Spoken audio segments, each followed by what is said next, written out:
Hello बच्चों, हमारे YouTube channel innovation science academy में आपका स्वागत है। आज हम सीखने जा रहे हैं मैट्रिक्स। ठीक है, क्या होता है, इसकी क्या क्या प्रॉपर्टीज होती है, क्या क्या कंडीशन, किस तरीके से इसको रिप्रेजेंट करते हैं, उन सभी के बारे में अपन इस चैप्टर में डिस्कस करेंगे। अगर आप हमारे चैनल पर नए हो तो प्लीज़ हमारे चैनल को सब्सक्राइब कीजिएगा, लाइक कीजिएगा एंड शेयर जरूर कीजिएगा। ठीक है, फिर भी अगर कुछ डाउट रहता है तो आप कमेंट बॉक्स में बता सकते हैं कि सर ये चीज़ हमें समझ में नहीं आई, तो आप दोबारा रिपीट कर दीजिएगा। और लगता है फिर भी अगर आपको डाउट तो एक बार वीडियो को वापस देख लीजिएगा, आपको समझ में आ जाएगा। ठीक है, तो हम नया टॉपिक स्टार्ट कर रहे हैं मैट्रिक्स, जो कि 12th के लिए इम्पोर्टेंट टॉपिक है। आप कोशिश कीजिएगा ढंग से समझने की, वीडियो स्किप मत करिएगा। क्यों? क्योंकि अगर आप वीडियो स्किप करोगे तो आपको फिर डाउट्स रहेंगे, दिक्कत करेगी, चीज़ें कम समझ में आएगी। ठीक है, तो आपको आज नया चैप्टर स्टार्ट कर रहे हैं मैट्रिक्स। ठीक है, मैट्रिक्स होता क्या है? ठीक है, मैट्रिक्स का मतलब होता है आव्यूह। आव्यूह का मतलब होता है चीज़ों को अरेंज करना। पहली बात क्या ध्यान रखनी है कि ये केवल चीज़ों को व्यवस्थित करता है। दूसरी बात, इसकी कोई वैल्यू नहीं होती है।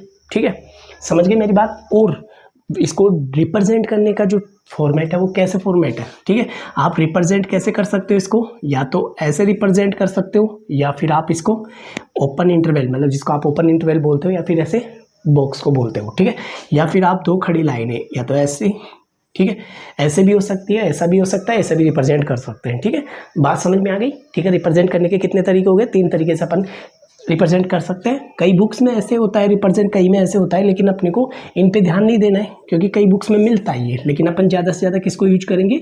इसको यूज करेंगे। आई बात समझ में? ठीक है, क्योंकि अपने को ज़्यादातर बुकों में इस तरीके से मिलेगा। ठीक है, तो दूसरी बात क्या ध्यान रखनी है बेटा, कि ये हमेशा क्या देता है? ये केवल एक अरेंजमेंट है। ठीक है, क्या है? ये केवल एक अरेंजमेंट।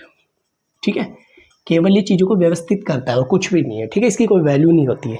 दूसरी बात, ठीक है, इसको हमेशा कैसे रिप्रेजेंट करते हैं? ये कैसे होता है? ठीक है, रेक्टेंगुलर आकार होता है। कभी ऑप्शन में आ जाए किस टाइप का होता है तो आप बता सकते हो रेक्टेंगुलर आकार, यानी रेक्टेंगुलर होता है। समझ गए? कैसा होता है ये? रेक्टेंगुलर। ठीक है, याद रहेगा? ठीक है, तो कभी ऑप्शन में आए तो आप टिक कर सकते हो आसानी से। दूसरी बात क्या ध्यान रखनी बेटा, कि अपने को हमेशा क्या ध्यान रखना है? बाहर इसको कैपिटल लेटर से रिप्रेजेंट करते हैं। अगर बाहर कुछ भी लिखोगे तो हमेशा कैपिटल लेटर से दिखाया जाता है इसको। ठीक है, तीसरी बात क्या ध्यान रखनी है? जो अंदर होते हैं उनको क्या बोलते हैं? एलिमेंट बोलते हैं। यानी कि इनको क्या बोलोगे? एलिमेंट। याद रहेगा? क्या बोलते हैं इसको? एलिमेंट। ठीक है, क्या बोलोगे इसको अंदर वालों को? एलिमेंट। अब दूसरी बात क्या ध्यान रखनी है कि जो ये आई जे होता है ना, जैसे मैंने ये लिखा तो आई का मतलब होता है रो। ठीक है, जे का मतलब होता है कॉलम। पता रहेगा? आई का मतलब यहाँ पे क्या है? रो, कि आप कौन सी रो का एलिमेंट ले रहे हो, और जे का मतलब होता है कौन से कॉलम का एलिमेंट ले रहे हो। ठीक है, आई बात समझ में यहाँ तक? ठीक है, नेक्स्ट बात करते हैं। ठीक है, दूसरी बात क्या ध्यान रखनी है अपने को? ठीक है, कि यहाँ पे जो मैंने एलिमेंट लिखा है, अब आपको ये पता होना चाहिए कि ये कितने बाय कितने की मैट्रिक्स है, ये भी तो पता होना चाहिए ना। ठीक है, तो अपन यहाँ पे क्या लिख दिए इसको? m इंटू एन, यानी कि जो m दिखाएगा वो रो को दिखाएगा। ठीक है, n दिखाएगा वो कॉलम को दिखाएगा। ठीक है, ध्यान रहेगा? ठीक है, m किसको दिखाता है? रो को, और n किसको दिखाता है? कॉलम को। ठीक है, ये भी पता होना चाहिए। ठीक है, अगली बात पे आते हैं। ठीक है, अगली बात पे क्या आते हैं? ठीक है, समझना चीज़ों को, बस एक एक चीज़ को आपको ध्यान से देखना है। ठीक है, उसके बाद क्या करेंगे अपन? जैसे मैंने लिखा कि अगर मैं लिखूँ, मान लो, ठीक है, अगर मैं 2x2 की मैट्रिक्स लिखनी है तो मैं कैसे रिप्रेजेंट करूँगा? A11, ठीक है, A12, मतलब फर्स्ट रो चल रही है और ये फर्स्ट रो का फर्स्ट कॉलम है, ये फर्स्ट रो का सेकंड कॉलम है। ठीक है, तो अगर मेरे को इसको लिखना है सेकंड रो का फर्स्ट कॉलम, सेकंड रो का सेकंड कॉलम। ठीक है, तो ये कितने बाय कितने की हो गई? 2x2 की। याद रहेगा? ठीक है, ध्यान रखना है, ढंग से एक चीज़ को समझना है। ठीक है, जब तक आप चीज़ समझो कि चीज़ें कम समझ में आएगी। ठीक है, तो अपने को पता लग गया कि ये फर्स्ट रो का फर्स्ट कॉलम, फर्स्ट रो का सेकंड कॉलम, सेकंड रो का फर्स्ट कॉलम, सेकंड रो का सेकंड कॉलम, और इसको क्या, ये ऑर्डर कितने का है? ये 2 का ऑर्डर है। इसको क्या बोलते हो आप? ऑर्डर, यानी कि हिंदी में बोलोगे आप कोटि। ठीक है, क्या बोलते हैं हिंदी में? कोटि बोलते हैं। ठीक है, तो 2x2 की मैट्रिक्स है, यानी कि 2x2 ऑर्डर की मैट्रिक्स है। ठीक है, अगर मेरे को दिखाना है इसको 3x3 में, तो मैं 3x3 में कैसे दिखाऊंगा? ठीक है, 3x3 में दिखाना है तो आप दिखाओगे A11, A12, A13, A21, A22, A23, A31, A32, A33, यानी ये हो गई 3x3। ऑर्डर की, ठीक है। इसका मतलब क्या हो गया, 3x3 ऑर्डर का मैट्रिक्स हो गया।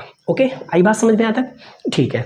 अब से ये तो मैंने 3x3 बता दिया, ठीक है, बट आपको ध्यान क्या रखना है, जैसे मैं बोलूँ, ठीक है, अगर मेरे को इसको रिप्रेजेंट करना है कि जैसे, ठीक है, मैं चला A1 MN में मल्टी रिप्रेजेंट करना है तो मैं क्या लिखूंगा, A1 A12 A13 dot dot dot, और चेंज क्या हो रहा है, पीछे की कॉलम चेंज हो रहा है, इसका मतलब इसको 1 ऐसे लिख दूँ, ठीक है। ऐसे ही नीचे चलूँगा, ठीक है, तो A21 A22 A23 और ये चला A2N, ठीक है।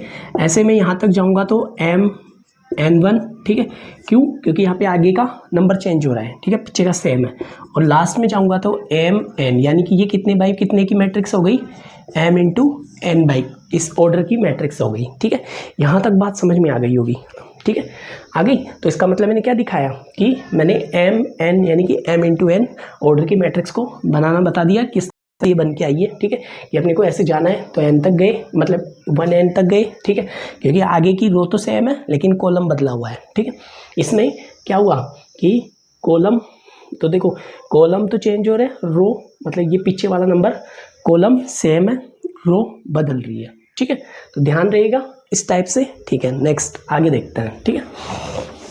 आगे क्या ध्यान रखना है बेटा, देखो चीज़ों को सीखना है अपने को ना, एक एक चीज़ को अपने को ध्यान रखना है, कहाँ से कैसे आ रही कोई भी चीज़। अगर आपको गहराई से चीज़ें सीखनी है तो प्लीज़ आप ध्यान से देखिएगा, ठीक है। अब दूसरी बात क्या करनी है, मैंने बोला कि आपको मैंने कुछ अगर मान लो किसी मैट्रिक्स का अगर मेरे को ये पता लगाना है कि इसके अंदर कितने एलिमेंट हैं, ठीक है। मैंने बोला किसी मैट्रिक्स मान लो 2x2 की है, ठीक है, 4 5, और यहाँ पे लिख दिया 2x2 की मैट्रिक्स लिख दी मैंने। अब मुझे बताना है कि इसमें कितने एलिमेंट है, तो आपको जब भी टोटल एलिमेंट बताने हैं, क्या करना है बेटा, टोटल एलिमेंट बताने हैं तो आपको कुछ भी नहीं करना, आपस में जो भी ऑर्डर दे रखा है ना उसको मल्टीप्लाई कर दो। बात समझ में आ गई, जो भी आपको ऑर्डर दे रखा है उसको मल्टीप्लाई कर दो, आपका क्या निकाल के दे देगा, वो आपको टोटल एलिमेंट निकाल के दे देगा। यानी कि इसमें कितने एलिमेंट है टोटल, 1 2 3 4, आई बात समझ में, ठीक है। तो टोटल एलिमेंट कैसे निकालते हैं, आपको कुछ भी नहीं करना होता है, ऑर्डर को मल्टीप्लाई करना है बस, ठीक है। जैसे मैंने लिखा, एक और लिख के दिखा देता हूँ, ठीक है। मैंने लिखा जैसे 2 4 5 3 2 5 6 3 5, ठीक है। तो ये कितने बाई कितने की हो गई, 1 2 3, 3 तो रो हो गई, 1 2 3 3 कॉलम हो गए। यानी कि अगर मेरे को इसको टोटल एलिमेंट बताने हैं तो बताओ क्या करूँगा, टोटल एलिमेंट के लिए मुझे क्या करना पड़ेगा, इसको आपस में मल्टीप्लाई कर देना है, ठीक है, 9, यानी टोटल एलिमेंट कितने निकल के आ गए, 9। आई बात समझ में, ठीक है। तो अपने को एक चीज़ और पता लगी कि टोटल एलिमेंट कैसे निकालते हैं, ठीक है। और एक बात और सिखाता हूँ, ठीक है, कि आपको पॉसिबल ऑर्डर निकालना है तो वो कैसे निकालोगे, सुनना ध्यान से ना, फिर उसके बाद अपन जो भी डिस्कस है वो फिर अगली क्लास में कर लेंगे, ताकि आपको मतलब ज़्यादा लंबा नहीं खींच पाऊँगा ना। तो आपको देखो, जैसे मैंने बोला कि टोटल एलिमेंट दे रखे हैं किसी मैट्रिक्स में, टोटल एलिमेंट दे रखे हैं वो है मान लो सपोज करो 12, ठीक है। किसी मैट्रिक्स में आपको टोटल एलिमेंट 12 दे रखे हैं, ठीक है। तो आपको बताना है पॉसिबल ऑर्डर, ठीक है। क्या बताना है, पॉसिबल ऑर्डर। पॉसिबल ऑर्डर का मतलब हो गया संभावित कोटि कितनी बनेगी, ठीक है। तो आपको कुछ भी नहीं करना है, इसके फैक्टर कर करके देख लेना है, ठीक है। बात समझ में आ गई। जैसे मैंने बोला कि या तो इसका हो सकता है, ये भी हो सकता है कि फर्स्ट रो हो 12 कॉलम हो, ठीक है। हो सकता है 12 कॉलम हो फर्स्ट रो हो सकता है 6 इंटू, यानी कि 6 कॉलम रो हो 2, या 2 इंटू 6, ये भी तो हो सकता है, क्योंकि ये भी तो 12 दे रहा है, ये भी 12 दे रहा है, ये भी 12 दे रहा है, ये भी 12 दे रहा है। ऐसे भी तो हो सकता है 3 4, और ऐसा भी हो सकता है 4 3, ठीक है।